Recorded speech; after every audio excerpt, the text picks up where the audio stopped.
తెరీజియన్ spotlight ప్రతి శుక్రవారం ఉదయం 9 గంటలకు. అందరికీ శుభోదయం. తెరీజియన్ స్పాట్లైట్ న్యూస్ కి స్వాగతం. ఈ వారం తాజా వార్తలు. జనవరి 5 మరియు 6వ తేదీల్లో అప్లైడ్ సైన్స్ విభాగం వారు డీకోడ్ యువర్ బ్లడ్ అనే 2 రోజుల ఆచరణాత్మక వర్క్ షాప్ ను విజయవంతంగా నిర్వహించారు. MSc clinical nutrition, BSc zoology major, MLT మరియు బైపీసీ ఇంటర్మీడియట్ విద్యార్థులకు ప్రాథమిక హెమటాలజికల్ మరియు మైక్రోబయోలాజికల్ పద్ధతులకు చెందిన సమాచారం అందించారు. సుమారు 150 మంది విద్యార్థులు పాల్గొన్న ఈ కార్యక్రమంలో అధ్యాపకులు ఎర్ర రక్త కణాలు మరియు తెల్ల రక్త కణాలు గడ్డకట్టే విధానం మరియు రక్తస్రావ సమయం, రక్త సమూహనం, మూత్ర విశ్లేషణ, క్రోమటోగ్రఫీ మరియు గ్రామ్ స్ట్రెయినింగ్ వంటి రక్త పరీక్షల గురించి వివరించారు. పరస్పర సంభాషణల ద్వారా విద్యార్థులు తమ నైపుణ్యాలను మెరుగుపరుచుకున్నారు. ఈ కార్యక్రమం ప్రయోగశాలలో రోగ నిర్ధారణ విధానాలపై విద్యార్థినులకు అవగాహనను కలుగజేసింది. జనవరి 7, 2026న గణిత మరియు గణాంక శాస్త్ర విభాగం వారు మ్యాథమెటిక్స్ మేజర్ ద్వితీయ మరియు తృతీయ సంవత్సరం విద్యార్థుల కోసం విద్యాయాత్రను నిర్వహించారు. విద్యార్థినులు, విభాగాధిపతి మరియు ఇతర అధ్యాపక సభ్యులు కలిసి రాజమహేంద్రవరంలోని సైన్స్ సెంటర్ను సందర్శించారు. భౌతిక శాస్త్రం, గణితం మరియు పర్యావరణ అధ్యయనాలకు సంబంధించిన ప్రదర్శనను తిలకించారు. ఈ యాత్ర విద్యార్థినులలో పరస్పర అవగాహన మరియు భాగస్వామ్యాలను పెంపొందించింది. గోదావరి నదిపై పడవ ప్రయాణ అనుభవంతో ఈ యాత్ర ముగిసింది. జనవరి 9, 2026న సెంటర్ ఆఫ్ ఉమెన్ స్టడీస్ వారు ఐరన్ ఉండే పోషకాహార ఉత్పత్తులపై అతిథి ఉపన్యాసం మరియు ప్రదర్శనను నిర్వహించారు. ఈ కార్యక్రమానికి న్యూట్రిషన్ విభాగాధిపతి డాక్టర్ పి జ్యోతికుమారి ముఖ్య వక్తగా పాల్గొని విద్యార్థినులకు రక్తహీనత నివారణపై అవగాహన కల్పించారు. జనవరి 9, 2026న ఆంగ్ల విభాగం వారు లిటరరీ అసోసియేషన్ల కోసం వ్యక్తిత్వ వికాసం, భాషా నైపుణ్యాలు మరియు సమయ నిర్వహణకై అతిథి ఉపన్యాసం నిర్వహించారు. ప్రఖ్యాత వక్త శ్రీ జాన్ వెస్లీ ముఖ్య అతిథిగా పాల్గొని ప్రసంగించారు. విద్యార్థినులు సంభాషణ చాతుర్యాలను పెంపొందించుకోవడానికి, సకాలంలో పనులు పూర్తి చేయడానికి ఆయన ఆచరణాత్మక చిట్కాలను అందించారు. ఆయన సమయపాలన నిర్వహణ మరియు సంభాషణ చాతుర్యాలపై 4 పుస్తకాలను రాశారు. యువతలో ఆత్మవిశ్వాసం, క్రమశిక్షణ పెంపొందించుకోవడానికి సూచనలు చేశారు. ప్రపంచ భాషగా ఇంగ్లీష్ భాష యొక్క ప్రాముఖ్యతను వివరించారు. జనవరి 9, 2026న వాణిజ్య శాస్త్ర విభాగం వారు టేస్ట్ ఆఫ్ ట్రెడిషన్స్ అనే ఆహార ఉత్సవాన్ని నిర్వహించారు. విద్యార్థినులు అరిసెలు, బూరెలు, గారెలు, పాయసం, చక్కెర పొంగలి మరియు కోడికూరతో రాగి సంగటి వంటి సంప్రదాయ తెలుగు వంటకాలను ప్రదర్శించారు. కార్యక్రమంలో విద్యార్థులు ఆచరణాత్మక వ్యాపార వ్యూహాలను పాటిస్తూ ప్రతి వంటకంలోని పోషక ప్రయోజనాలను వివరించారు. వాణిజ్య శాస్త్ర విభాగ అధ్యాపకుల మార్గనిర్దేశంలో నిర్వహించబడిన ఈ కార్యక్రమం విద్యార్థినులకు సాంస్కృతిక విద్యాపరమైన అనుభవంగా నిలిచిపోయింది. 2026 జనవరి 8 మరియు 9 తేదీలలో విజయవాడలోని లయాలా స్వయం ప్రాతిపత్తి కళాశాలలో ఫిజిక్స్, కెమిస్ట్రీ మరియు ఎలక్ట్రానిక్స్లో ఇటీవల పోకడలు జాతీయ సదస్సులో కళాశాల పీజీ ఫిజిక్స్ మొదటి సంవత్సరం విద్యార్థులు పాల్గొన్నారు.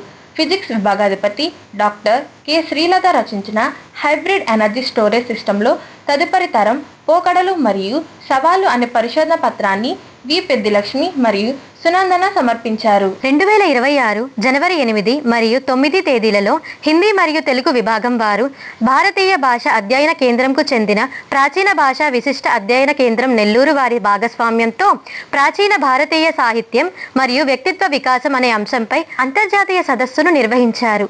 ఏలూరుకు చెందిన ప్రముఖ ఆధ్యాత్మికవేత్త, కవి అవధాని బ్రహ్మశ్రీ మైలవరపు లక్ష్మీ నరసింహం, తమిళనాడు సెంట్రల్ యూనివర్సిటీకి చెందిన professor SVSS Raju, doctor A Sitaratnam, doctor Mangipudi Radhika Singapore, doctor Sunitha Sharma New Zealand, doctor Naresh Kumar Sehwag Punjab, doctor S Priscilla, doctor Indla Sandhya Telangana మరియు వర్షారాణి ఉత్తరప్రదేశ్ వంటి ప్రముఖ పండితులు మరియు ఇతర జాతీయ, అంతర్జాతీయ విద్యావేత్తలు విజ్ఞానదాయకమైన ఉపన్యాసాలు ఇచ్చారు.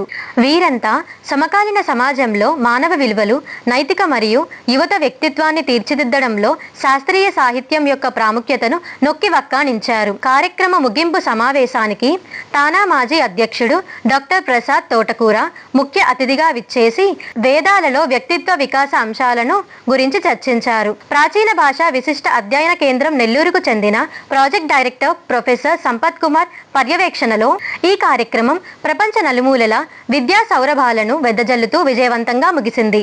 కళాశాల యాజమాన్య సభ్యుల సహకారం మరియు హిందీ తెలుగు విభాగాధిపతి డాక్టర్ సిహెచ్వి మహాలక్ష్మి సమన్వయంతో జరిగిన ఈ కార్యక్రమం ప్రాచీన సాహిత్యం మరియు సాంస్కృతిక అవగాహనకు సుసంపన్నమైన వేదికగా నిలిచింది. Hindi Sahitya through the dohas of Kabir and Ramacharitamanasas of Tulsidas emphasize humility, truth and social harmony. These ancient texts are not relics of the past. ముఖ్యమైన విషయం ఏంటంటే సంస్కృతి అంటే ఏమిటండి? ఆచార వ్యవహారాలు. సంస్కృతి అనే దానికి ఆచార వ్యవహారాలు మనం చెప్పుకోవచ్చు సూక్ష్మంగా. ఇంకా మరొకటి ఏంటంటే భారతీయ సంస్కృతి సంప్రదాయాలు అనాది సిద్ధాలు. భగవంతుడు ఎప్పుడు పుట్టాడు నా జానే, ఎవరికి తెలియదు. భాష ఎప్పుడు పుట్టింది? భగవంతుడితో పుట్టింది. జనవరి 10, 2026న మహిళా అధ్యయన కేంద్రం వారు కళాశాల ప్రాంగణంలో సంక్రాంతి సంబరాలు మరియు యువజన దినోత్సవ వేడుకలు నిర్వహించారు. భారతీయ సాంస్కృతిక వారసత్వాన్ని పురస్కరించుకొని యువజన దినోత్సవం సందర్భంగా స్వామి వివేకానందకు నివాళులర్పించారు. స్వాగత వచనాలతో ప్రారంభమైన స్ఫూర్తిదాయకమైన ప్రసంగాలను గుర్తు చేసుకున్నారు. ఈ కార్యక్రమం సాంప్రదాయ సాంస్కృతిక మరియు వ్యవసాయ ప్రాముఖ్యతను తెలియజేసే విధంగా సాగింది. విద్యార్థినులు సాంప్రదాయ దుస్తులతో ఉత్సాహభరితమైన సాంస్కృతిక కార్యక్రమాలను ప్రదర్శించారు. ఈ సందర్భంగా విద్యార్థులకు రంగోలీ మరియు షీ బిల్సీ గ్రీనర్ ఫ్యూచర్ అనే అంశంపై 1 నిమిషం పోటీలను నిర్వహించారు. ఈ కార్యక్రమం పర్యావరణ పరిరక్షణలో మహిళల పాత్రపై వారి అభిప్రాయాలను వ్యక్తపరచడానికి విద్యార్థులకు ఒక అవకాశం కల్పించింది. బహుమతి ప్రదానం అనంతరం ప్రధానాచార్యులు డాక్టర్ సిస్టర్ పి. మేర్సీ గారు విద్యార్థులను ఉద్దేశించి ప్రసంగిస్తూ క్రమశిక్షణ, సేవ మరియు సాంస్కృతిక వారసత్వ అంశాల గురించి ప్రస్తావించారు. ఈ వేడుకలు సంక్రాంతి ప్రసిద్ధ వంటకమైన తీపి పొంగల్ పంపిణీ కార్యక్రమంతో ముగిశాయి. 2026 జనవరి 5 నుండి 10వ తేదీ వరకు సామాజిక శాస్త్ర విభాగం వారు ఎథ్నిక్ వీక్ ఉత్సవాలను నిర్వహించారు. జనవరి 5వ తేదీన మెహందీ పోటీతో ప్రారంభమై 6వ తేదీన కేశాలంకరణ, 7వ తేదీన సంప్రదాయ రుచులు మరియు ఆచారాల ప్రదర్శన పోటీలు జరిగాయి. జనవరి 8వ తేదీన వ్యక్తిత్వ వికాసంపై స్ఫూర్తిదాయకమైన ప్రసంగం నిర్వహించబడింది. జనవరి 9వ తేదీన మరియు 10వ తేదీన ఫ్యాన్సీ దుస్తుల పోటీతో కార్యక్రమాలు ముగిశాయి. ఈ వేడుకలు విద్యార్థుల సృజనాత్మక మరియు సాంస్కృతిక అవగాహనను వేదికగా నిలిచాయి. ఈ వారం తెరిదియన్ స్పాట్లైట్ న్యూస్ ఛానల్లోని వార్తలు ఇంతటితో సమాప్తం. ఏలూరులోని సిహెచ్ఎస్డి సెయింట్ తెరీసా మహిళా స్వయం ప్రతిపత్తి కళాశాల నుండి మరిన్ని వార్తల కోసం వేచి ఉండండి. నేను మీ టీ దీనా, బీఎస్సీ బాటనీ ద్వితీయ సంవత్సరం విద్యార్థిని. నేను మీ V Ambika, BSc health care management ద్వితీయ సంవత్సర విద్యార్థిని. ప్రతి శుక్రవారం ఉదయం 9 గంటలకు కలుద్దాం. తదుపరి వార్తలకై వేచి ఉండండి. నమస్కారం.